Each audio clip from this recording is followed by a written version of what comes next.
चिटागोंग में खुले आम दुकान, ये जो लुट रहा था, जो हमने बिगिनिंग में दिखाया था, वो एक्चुअली एक हिंदू इंसान का दुकान नहीं है, बल्कि सलमान फजुर रहमान की है, जिसे शेख हसीना का करीबी माना जाता है सालों से।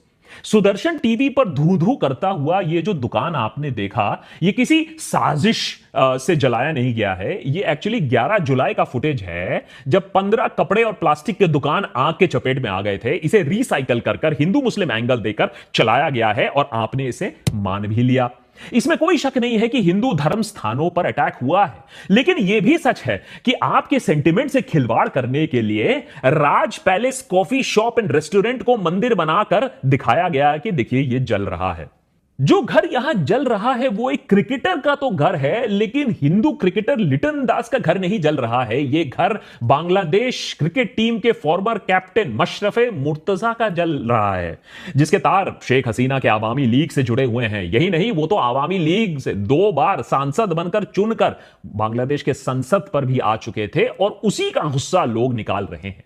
इस तरीके से निकालना तो जरूर नहीं चाहिए, लेकिन ये एक हिंदू क्रिकेटर का घर नहीं जल रहा है। लेकिन सबसे घटिया और दर्दनाक फेक न्यूज जो फैलाया गया है वो हमारे देश से ही फैलाया गया है। जाने माने फेक न्यूज स्प्रेडर से फैलाया गया है जो धर्म के नाम पर धंधा करते हैं। जैसे ये वाली खबर, हिंदू महिला का जो अपहरण हो रहा है, यह अपहरण बांग्लादेश वायलेंस से कुछ लेना देना नहीं है। एक ड्रग एडिक्ट पति जो अपनी पति का अपहरण करवा रहा है, उसके दृश्य हैं और यह 6 महीने पुराना इंसिडेंट है।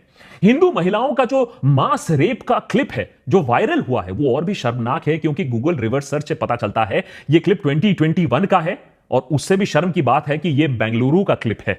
और ये जो पूरे हिंदू फैमिली को मार डालने वाली जो बात है, ये इंसिडेंट हुआ तो पिछले महीने, और पूरे फैमिली को जो मारा गया वो फैमिली पूरी की पूरी एक मुसलमान फैमिली थी। जो खबर मौलवी बाजार डिस्ट्रिक्ट बांग्लादेश से आई है वो खबर एकदम रीसेंट है। बस प्रॉब्लम है कि ये हिंदू फैमिली को मारा नहीं जा रहा है, महिलाओं का वहां रेप नहीं हुआ है। ये जो इंसान है, ये जो तालाब में इसको पत्थर मारकर इसको डुबाया जा रहा है, वो हिंदू नहीं, एक मुसलमान इंसान है। और वो मेयर है वहां की म्यूनिसिपैलिटी का, जनरल सेक्रेटरी है आवामी लीग का, और आवामी लीग मेंबर होने के वजह से लोगों का गुस्सा उसके ऊपर इस तरीके से उमड़ा है।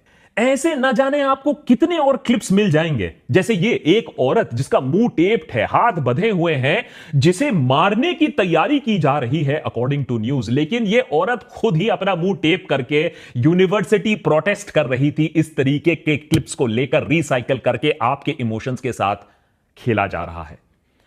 यहां एआई तक का इस्तेमाल किया गया है आपको यह विश्वास दिलाने के लिए कि बांग्लादेश में अराजकता फैल रही है और हिंदुओं के बहुत बुरे दिन चल रहे हैं। हिंदुओं पर वायलेंट अटैक हो रहा है, कोई डाउट नहीं है। आवामी लीग मेंबर्स को बुरी तरीके से उनके ऊपर रिवेंज अटैक्स हो रहा है, होना नहीं चाहिए लेकिन हो रहा है। लेकिन उससे भी बुरी बात यह है कि हमारे देश में ये जो डिजिटल टेररिस्ट्स हैं, जिन्होंने इस वायलेंस को एक अलग लेवल पर दर्शाने का एक डिसीजन लिया है, वो अल्टीमेटली बांग्लादेश में हिंदुओं के लिए सबसे बड़ा खतरा बनेंगे। क्योंकि अगर सच में जेनोसाइड और मास रेप हो रहा होता तो आपको लगता है कि मोदी, शाह और जयशंकर हाथ पर हाथ धरे बैठे रहते? अरे और कुछ नहीं तो ये उनके लिए पॉलिटिकल सुइसाइड होता। लेकिन देखिए, जयशंकर ने अपने स्पीच में जो पार्लियामेंट में दिया, वहां सिर्फ माइनॉरिटीज की सुरक्षा की बात की। मोदी ने प्रोफेसर यूनिस को जो अपना संदेश दिया, वहां जेनोसाइड, किलिंग, मास रेप की कोई बात नहीं की। क्यों? क्योंकि वो भी जानते हैं कि झूठ का सहारा से देश में राजनीति खेल सकते हैं, हिंदुओं के भावनाओं के साथ खेल सकते हैं। लेकिन अगर आपने इसी झूठ को डिप्लोमेटिक सच बना दिया तो बांग्लादेश में हिंदुओं के लिए और भी ज्यादा खतरा उत्पन्न हो जाएगा। आयरनी की बात यह है कि कई सारे हिंदू स्टूडेंट्स भी स्टूडेंट मूवमेंट का एक हिस्सा थे। कई सारे हिंदू भी हसीना के तानाशाही को हटाना चाहते थे। उनको भी एक बेहतर सिस्टम की तलाश थी। उन्होंने भी इस मूवमेंट में अपना सब कुछ दिया था।